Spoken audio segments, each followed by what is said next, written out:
So Hourglass has released the most hyped up products of the holiday season, and in this video, hopefully I will be able to alleviate any FOMO you have, or at least help you make an educated decision as to whether you should pick either of these up. I do have the medium palette, which is the Evil Eye, and this is actually the lightest color story, but in the darker packaging, so you can customize if you want. So I have the light and the medium palettes from the past 3 years. So I'm going to be applying each of these palettes to my face. I'll apply a palette and then completely remove my face makeup and then apply a second one, and I'll do some side-by-side comparisons. So you can decide, especially if you have my skin tone, whether you want to pick up either of these from this year, or if you have any of the palettes from previous years, whether there is enough of a difference for you. So I will have timestamps down below if you'd like to jump ahead, and I do encourage you to pause the video at certain spots if you need a nice good look. So let's go over all of the palettes individually, and I'll talk a little bit about why I personally have purchased so many, even though I don't actually use them that much, and why I don't necessarily think they're the be-all end-all when it comes to makeup palettes. So from this year, of course, I have the Evil Eye, which is the medium palette. Just by the pictures alone, this one looked a little bit more interesting to me. I also have the lightest color story, which is the dragon inside the Water Lotus palette. So you are able to customize on the Hourglass website. Last year they had the option of an additional cover. So there were 4 cover designs in total. So I did select the owl for the lighter color story, which was the Jellyfish. And then I also picked up the Leopard, which is the medium palette. And from the year before, I have both the Tiger, which contained the lighter color story, and the Elephant, which was the medium. So I seem to have a kind of history of putting the lighter insides into the darker packaging for whatever reason. So I'm not going to go too much into depth about all the shades and that kind of thing. There are a lot of other videos out there that will do that. And of course you can look at the Hourglass website. But I thought I would just note that they went by the same kind of system this year as they did the last year in terms of the types of powders that were put into each palette. So in the medium palettes, which is both the Leopard and the Evil Eye, these both contain 1 finishing powder, 1 strobe lighting powder, so a highlight, 3 blushes, so if you want blushes, these are the way to go, and then 1 bronzer. The lighter options, you get 2 finishing powders, 2 blushes, and a strobe lighting powder and a bronzer, so you basically lose 1 blush in favor of a finishing powder. And then the palettes from 2022. So this was the first year that we went to this kind of tin style packaging, and the same artist has designed all of them. So if you are into her art, her name is Katie Scott, you can follow her on Instagram. And if, like me, you primarily buy these for the packaging, you might want to do that as a less expensive way of liking her art. So from 2022, we got 2 finishing powders, 2 strobe powders, 2 blushes, but no bronzer. So I'll quickly show you what that one looks like. You can see these haven't necessarily gotten a lot of use. And then the Elephant, you got 2 finishing powders as well, only 1 strobe powder, 2 blushes, and a bronzer. So I think the composition for most people is better in the last few years, because I think more people tend to favor blushes in their palettes. And it is nice to have at least 1 bronzer, hopefully one that's light enough for light complexions.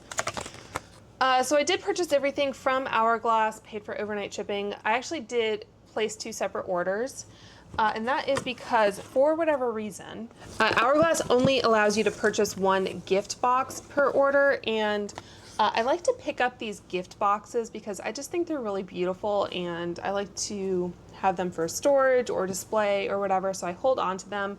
This one is obviously the Water Lotus, and they did package the things inside with the paper and the tissue, and I'll go through some samples and things that they included in a moment. It doesn't have a magnet or anything, it just has a little flap that is, I think, decently secure.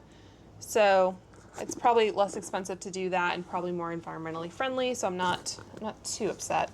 1 year, like with the tiger, I think it was just like a bow that you tied. So, and then it did have some ribbon kind of wrapped around it. And the ribbon, it looks like, does have that kind of elastic. So you can replace the ribbon, I think, fairly easily.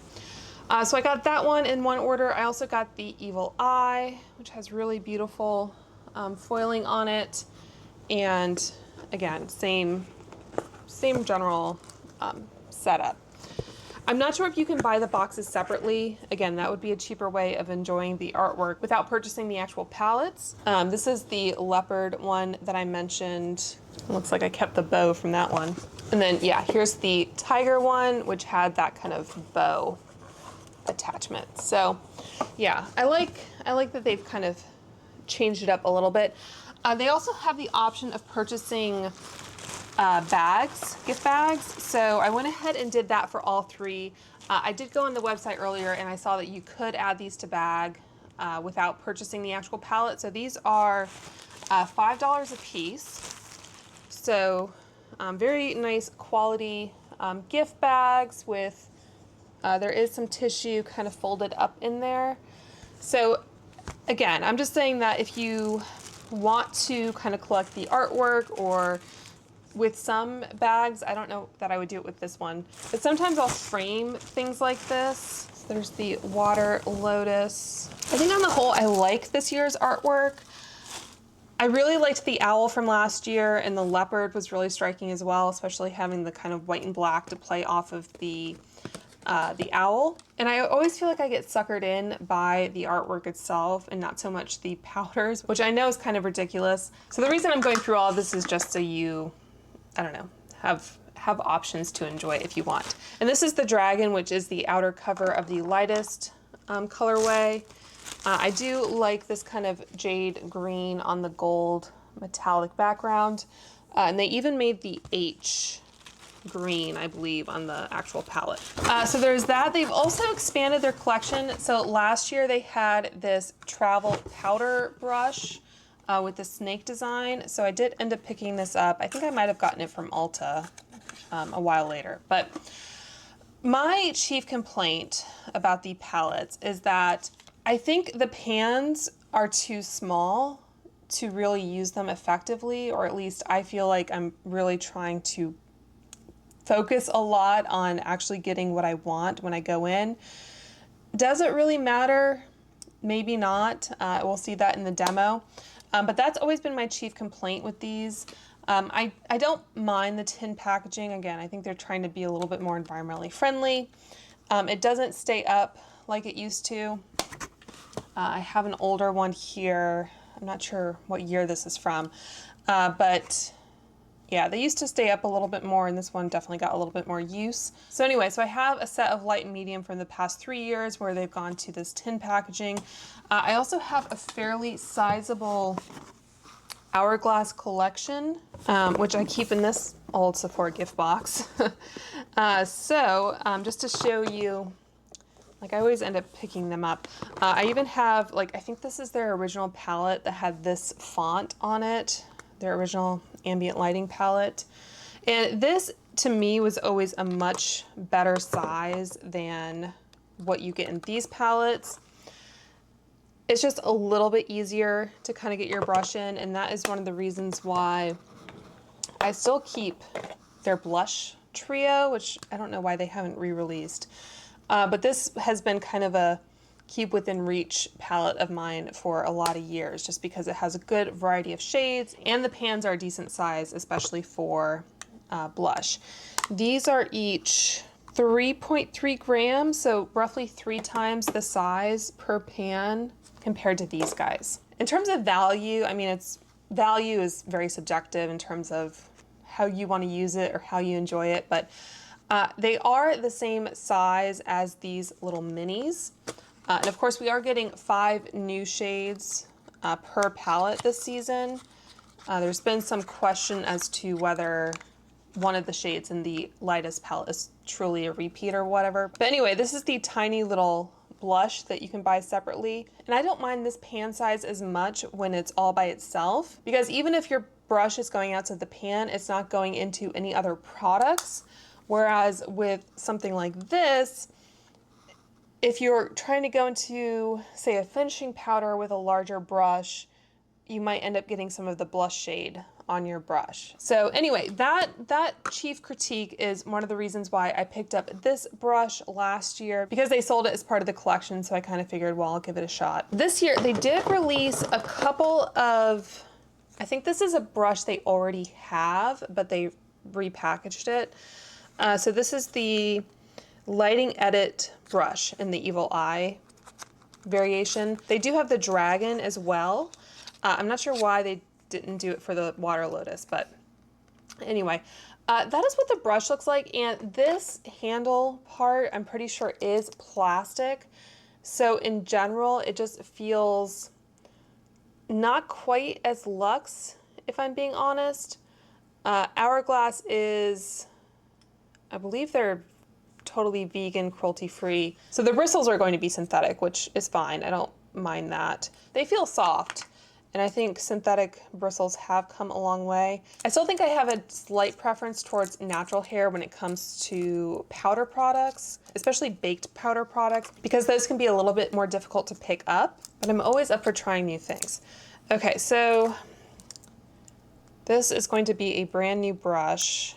So that is what it looks like, and I don't really like dual-sided brushes either, so I'm just kind of trying to fluff them out a little bit.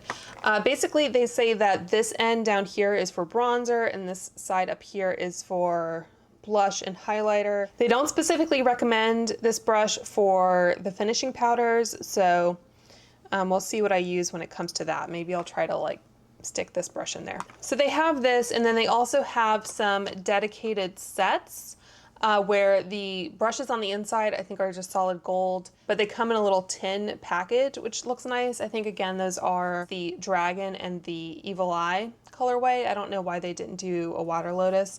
So like I said, there are other ways of enjoying these designs if you so choose. I'll just quickly mention as well, I got little samples of the Volumizing Glossy Balm, and they did have a deluxe sample. So I'm actually wearing one of them. I think they sent me two in one order by mistake. And these were samples that you could select. So this is the Unlocked Satin Cream Lipstick in Dahlia. And I also picked out their Red Zero variation in the same product. And I wanted to mention that specifically because I mentioned them being a vegan brand, and one of their big kind of claims to fame was creating a vegan pigment that was comparable to carmine, which is made up of crushed bugs, and it's been coloring cosmetics for centuries, I think. So that was something they did to be truly vegan and cruelty-free. One of the blushes in the deepest palette is called Red Zero, which I thought was a nice kind of connection to this other kind of product line that they've come out with. So I think that is it really, and the rest of this video, like I said, I'm just going to speed up. I'm going to use the same brush, which I will kind of clean off in between, and I will try to apply the products in essentially the same way as much as I can. So yeah, so that's it for now. I will have timestamps down below, and I'll check in with you guys at the end to kind of give you some of my thoughts.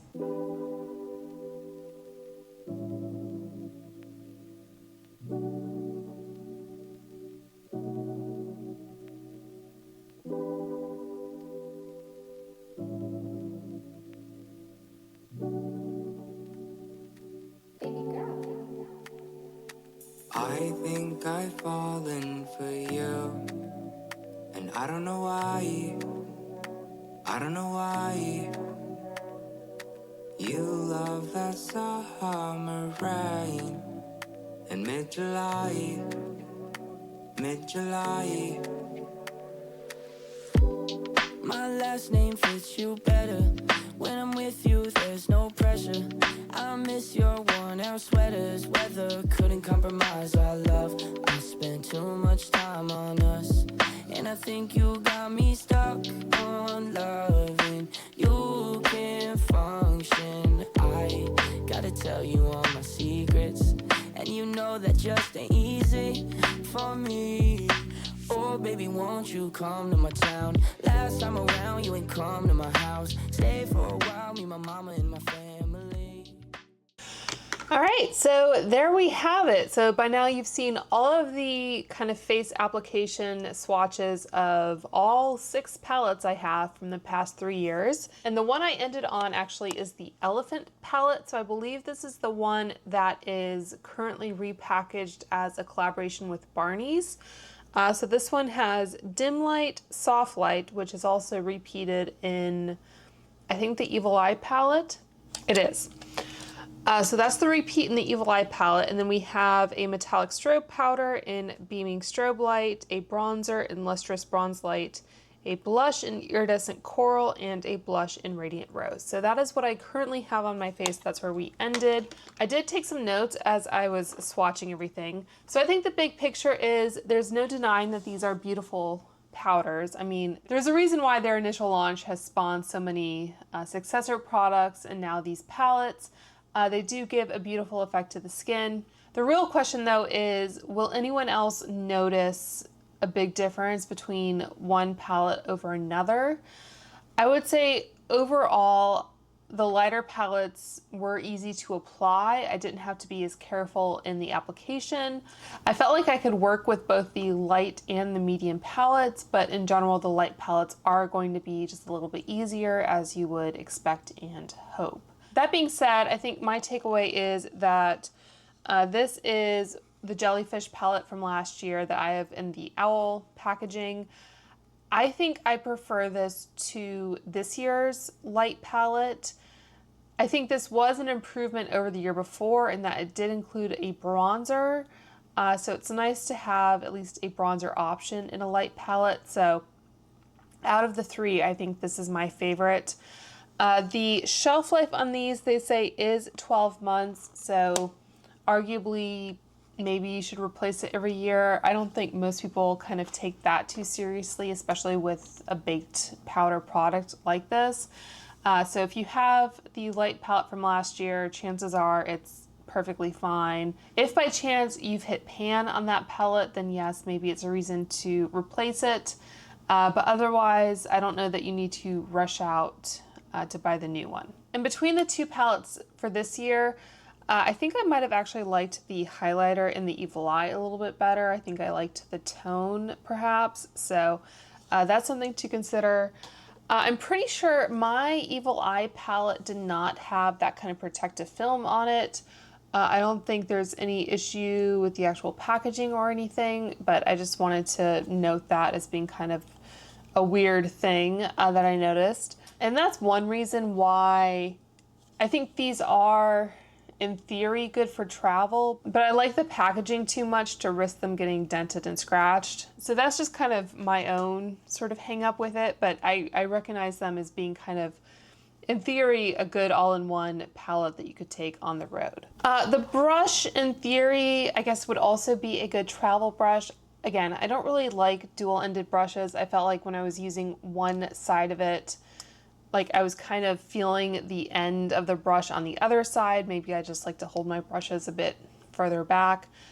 So I don't like the feeling of kind of having the other bristles kind of touching the back of my hand. So not really my favorite. I mean, the size is good, but again, I think I just like something that has a little bit more fluff to it, I guess. Keep in mind that, again, a synthetic brush is not going to pick up as much product. So especially with the medium palettes, if you're my skin tone, then maybe reaching for a synthetic brush is the way to go. You can kind of play around with that, but I don't know that I would necessarily recommend the brush, and it doesn't really, I guess, improve my overall experience with the palettes. I'll say that. So I think my bottom line recommendation is, if you have the Jellyfish palette from last year, if you're my skin tone, I'd say you're fine with that, unless, again, you just want to collect things because they're beautiful.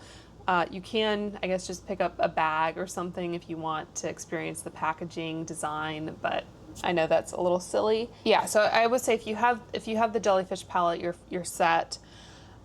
I would recommend, if you haven't experienced any Hourglass products before, maybe try a couple minis from the permanent line, because then you know you could always purchase the full size if you ran through it or if you wanted to try additional shades.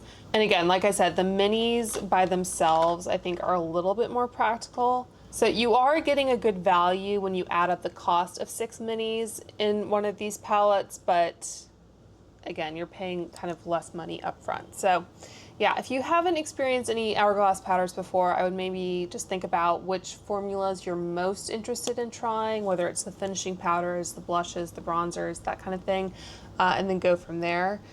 I do wish there were a way to customize an entire palette. I think they used to have an option like that to customize like a 3-pan, but I don't know if that's something they still do. Yeah, I think manufacturing wise, it's probably not realistic, especially with like the tin packaging and the nature of these formulas. But that obviously would be kind of the ideal scenario, or if these were somehow removable and you could rearrange those, that would be amazing. But again, I recognize that maybe the type of product and the manufacturing process doesn't allow for that. Of course, I'll bring up the Danessa Myricks palette from this holiday again as something that I think is really admirable in terms of being able to fully customize a palette and play around with it that way.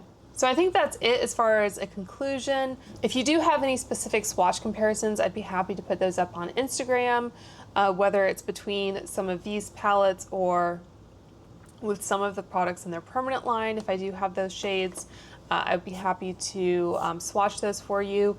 I just didn't want to add that on to this video when there's a lot of other people who have already done that. So yeah, that's gonna be it. So let me know if you have any questions down below, and until next time, I hope you guys are all doing well and staying safe, and I will talk to you soon. Bye.